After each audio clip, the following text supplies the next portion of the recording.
Good morning and thanks so much for tuning in. You're watching Trade Talk on BK Prime. My name is Alex Matthew and with me is Hiral. Morning, Hiral. Good morning, Alex. You know, what we've been witnessing over the past few days is that there is a bit of a slip on the benchmark indices, and then towards the end of the session, there's quite a bit of a recovery. So you could potentially say that while there is resistance at those higher levels, there certainly is quite a bit of support that is also building, and we're seeing a lot of trade in a very narrow band, right, for the benchmark indices? Absolutely. The band is narrow. However, yesterday's session was interesting because almost 150 points recovery from the day's low for Nifty and little over 350 points, or I think 400 odd points recovery for Bank Nifty. So good participation that came in from the heavyweights like the HDFC Twins, Infosys, and that was the key focus area yesterday. And there's also a little bit of buying that you can see in the broader markets as well. There is quite a bit of strength.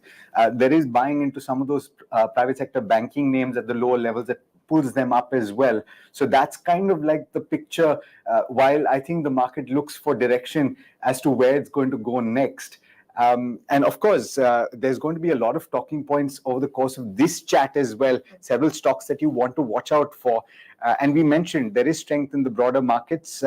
Auto Ank players getting into the mix over the last couple of sessions, doing quite well. But we will talk about IT as well. Absolutely. When you mention about auto as well, it's clearly the statement made by Honorable Minister Nitin Gadkari stating that all the cabins for trucks have to be with air condition. And that was one of the reasons why we saw CV makers rally. Tata Motors, a 7-year high, Alex, and that's something what everyone was watching out for.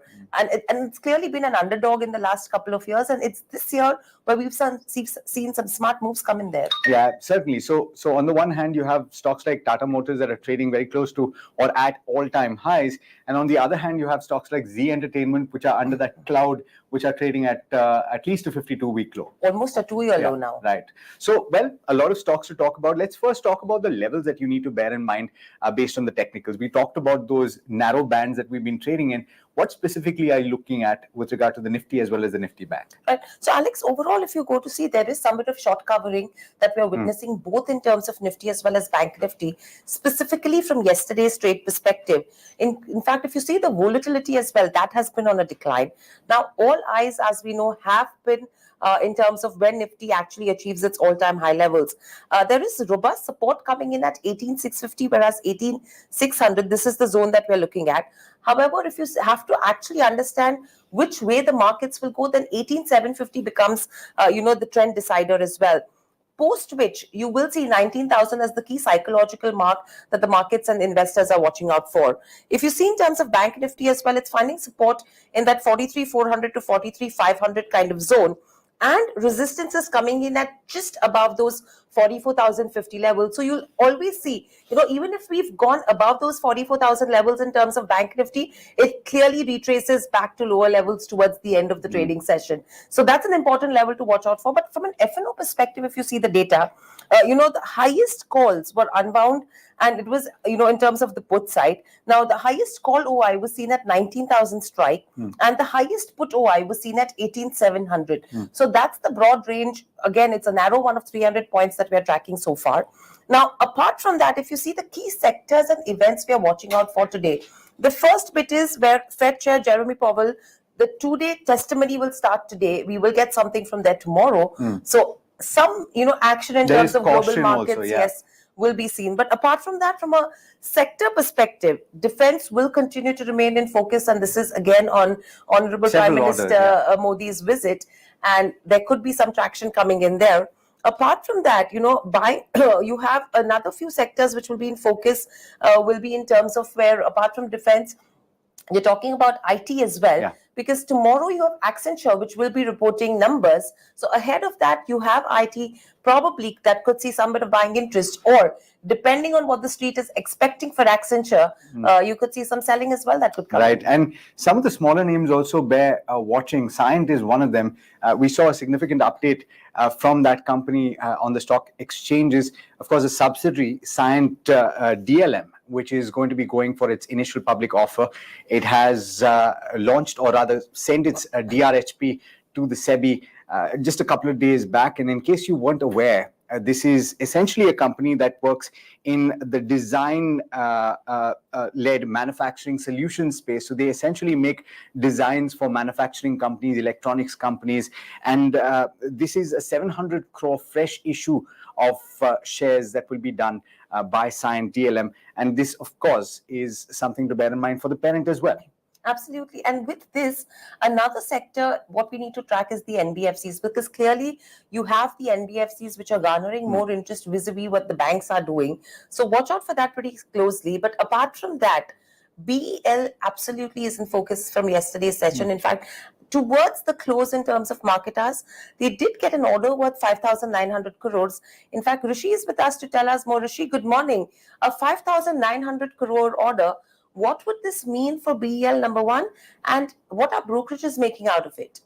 So this 5,900 crore worth order that you mentioned, of that, 3,900 crore worth of orders came in from Bharat Dynamics as well. And this order from Bharat Dynamics is for the Akash weapon system, the improved Akash weapon system that comes along with upgrades as well. Now, this Akash weapon system is an all-weather air defense system to protect vulnerable areas from threats that may come in from different levels of altitudes. Now, these improvements are include high altitude operation, missiles fitted with radio frequency seeker, and also reduced footprint. Now, an important thing to note here would be that the order that came in from Bharat Dynamics is part of the larger order that Bharat Dynamics received from the Ministry of Defense worth 8,160 crore rupees for the improved AWS system as well. So now the rest of the order that comprises of 1,984 crore rupees comprises of orders for the Shakti EW, MKBT systems, etc.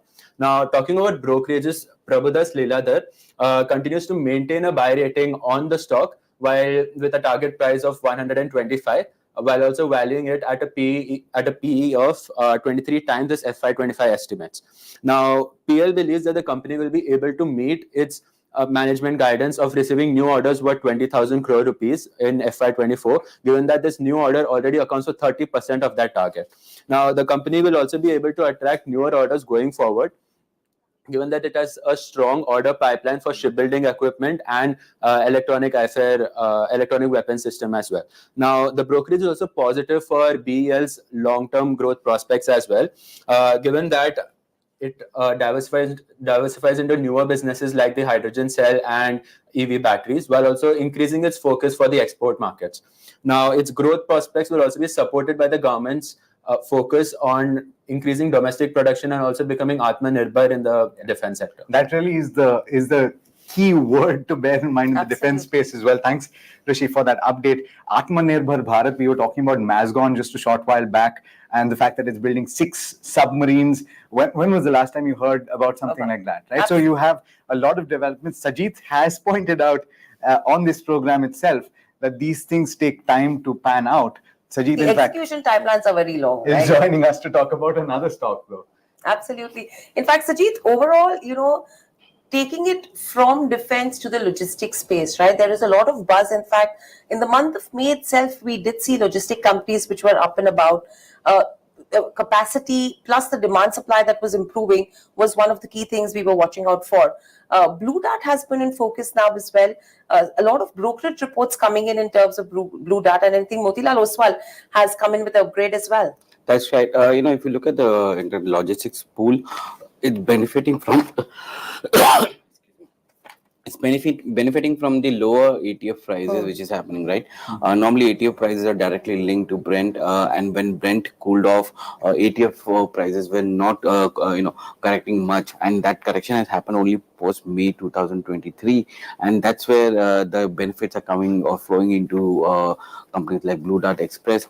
If that's going to help the margins for them, because the margins were under pressure. So nearly 40% of the direct costs for logistics companies like Blue Dart is because of the ETF prices which is coming in from there. So if ETF prices have cooled down by nearly 23% it directly flows into the margins and then into the profitability of the company. The company also acquired 2 new aircraft, and that could be and will be used for the tier 2 and servicing tier 2 and tier 3 cities, and a lot of demand is getting generated from these two cities, especially from the e-commerce point of view, because now e-commerce constitutes nearly 1/4 of the business for Blue Dart there, and this volume growth is something which some of the brokerages like Motilal is betting on. Motilal is expecting 12% CAGR growth in volumes coming from Blue Dart Express is between 23 and 25, and that will help in margin recovery and profitability. Now, the stock has been underperforming since October. If you look at compared to a Sensex, year to date it's been lower, and for last 1 year it has hugely underperformed. Now, that could be something which might turn around, given the fact that now the fuel prices, which constitute large chunk of the expenses for logistics companies, is going to correct. Plus, they've taken price hikes beginning Jan of 2023. All these are going to help in improving the margin. So the brokerage has upgraded the stock to a buy from neutral with a price target of nearly 8,040, but that's based on the valuation of 20 times EV by EBITDA of FY25 earnings. Right. And in fact, recently as well, they actually have gone ahead and strengthened their financial leadership team as well, from the CFO as well as the group CFO, because overall, if you see in terms of the fourth quarter numbers itself, their profits were lower. And I think this is another thing that the brokerages are betting big on, because the team is absolutely solid, Alex. But this will take at least 2 quarters to stabilize before. So we'll see the second half of The current FY24, where you see the margin recovery coming in. There's an upside to the price target of nearly 20% but that will play out as the scale and volumes go up from here. Thanks, Ajit, for that update. All right, Hiral, let's take our viewers through a few more stocks that are in focus. Of course, HDFC has been the talk of the town and leading up to the merger, of course, but the latest update here is the CCI approval to raise stake in HDFC Life as well as HDFC Ergo beyond that 50% mark. That came in last evening. You have Piramal Enterprises and Shriram Finance that are also names that you should watch out for in trade. Piramal Enterprises is offered as much as 31.2 million shares, and that is essentially 8.3% stake in Shriram Finance. It's looking to sell its entire stake in the company, and the floor price that was set is 1,483 rupees per share. That's a discount of about 5% from the closing price yesterday. Piramal Enterprises is looking to raise as much as $564 million through that sale. You also pointed out, Hiral, just a short while back that there was a bulk deal in Shriram Finance of 2.6%, and the stock reacted quite significantly to that. Yesterday's session. Apart from that, Pidilite is a stock that you'd want to watch out for. It's launched manufacturing facilities under 2 JVs. These are Pidilite Litocol as well as Tenax Pidilite. And you have Litocol from Italy and Tenax in Italy that have transferred technology to Pidilite for these two counters, or rather for these two subsidiaries. RVNL is also in focus on the back of order wins. It has, of course, been a name that we've been watching very closely. It has won orders worth 4,060 odd crore rupees for the construction of metro stations in Chennai.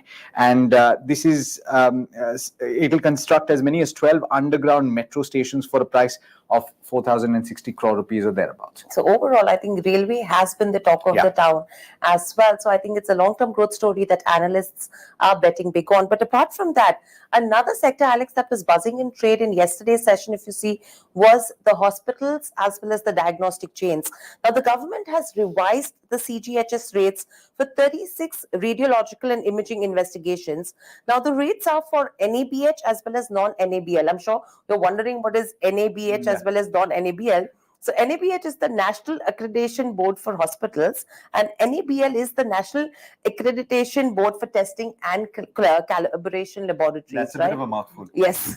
So that's something that they are looking out for. Now, what they've said is the rates for non-NABH as well as non-NABL are 15% less than the rates for NABH and NABL. Now, this is one of the reasons why we saw all of these companies that were rallying in trade. The rule is effective on the 19th of June, and it shall be valid till further orders. How this pans out for all of these companies is something we need to actually But we could figure expect out. that prices will rise for these diagnostics chains, right? They'll be able to offer at a higher price. Absolutely. So the revision is going to be positive for them, and that's one of the reasons we've seen the companies rally as well.